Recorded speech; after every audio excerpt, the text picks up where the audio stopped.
Soa amin'ny gazety La VGT.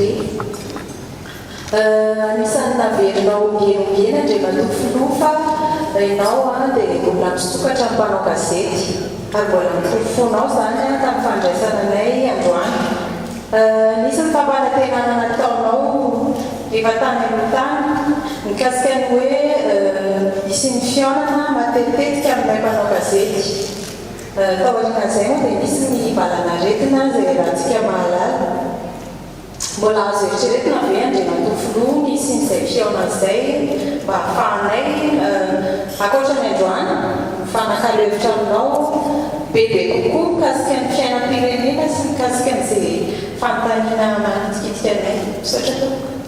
Manitsy anao an'izay anjarantsika efa miresantsika zay hoe tokony atao tokony tanterahana fa ny antony no mifisiany varamaretina dia tsy afaka nataontsika zay fa ankehitriny mino fa afaka tanterahantsika zay dia jerevantsika eo sy fanaovana an'izay isaky ny efa-bolana zay sa isaky ny tevolana sa isaky ny enim-bolana mila sositevy avy aminareo mpanao gazety any koa raha misy any aminareo dia lazoreto dia tanterahantsika zay fiaonana mpanao gazety aminareo zay ohatran'izao zavatra ataontsika zao aminoko misy fa amana olana bebebe zay anazava ny sainy maro zao satria ny olana zay tsy ny olana zay fampiresahana dia 10 isanjato ny olana efa voavava rehefa mifampiresana tika satria mazava kokoa le izy fa io zany ilaina ny fampiresahana